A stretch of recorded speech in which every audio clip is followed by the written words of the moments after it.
اے پروردگار، میں نے اپنی اولاد ایک وادی میں جہاں کھیتی نہیں تیرے عزت و ادب والے گھر کے پاس لا بسائی ہے۔ اے پروردگار، تاکہ یہ نماز پڑھیں سو تو لوگوں کے دلوں کو ایسا کر دے کہ ان کی طرف جھکے رہیں، اور ان کو میووں سے روزی دیتے رہنا تاکہ تیرا شکر کریں۔ اے پروردگار، جو بات ہم چھپاتے اور جو ظاہر کرتے ہیں تو سب جانتا ہے، اور اللہ سے کوئی چیز مخفی نہیں، نہ زمین میں نہ آسمان میں۔ اللہ کا شکر ہے جس نے مجھ کو بڑی عمر میں اسماعیل اور اسحاق بخشے، بے شک میرا پروردگار دعا سننے والا ہے۔ اے پروردگار، مجھ کو ایسی توفیق عنایت کر کہ نماز پڑھتا رہوں، اور میری اولاد کو بھی یہ توفیق بخش۔ اے پروردگار، میری دعا قبول فرما۔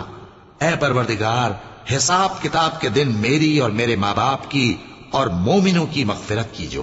اور مومنوں، یہ نہ سمجھنا کہ یہ ظالم جو کام کر رہے ہیں اللہ ان سے بے خبر ہے، وہ ان کو اس دن تک مہلت دے رہا ہے جبکہ دہشت کے سبب آنکھیں پھٹی کی پھٹی رہ جائیں گی، اور لوگ سر اٹھائے ہوئے میدان قیامت کی طرف دوڑ رہے ہوں گے، ان کی نگاہیں خود اپنی طرف لوٹ نہ سکیں گی، اور ان کے دل مارے خوف کے ہوا ہو رہے ہوں گے۔ اور لوگوں کو اس دن سے آگاہ کر دو جب ان پر عذاب آ جائے گا، تب ظالم لوگ کہیں گے کہ اے ہمارے پروردگار، ہمیں تھوڑی سی مہلت عطا کر تاکہ ہم تیری دعوت توحید قبول کریں اور تیرے پیغمبروں کے پیچھے چلیں۔ تو جواب ملے گا، کیا تم پہلے قسمیں نہیں کھایا کرتے تھے کہ تم کو اس حال سے جس میں تم ہو زوال نہیں ہوگا؟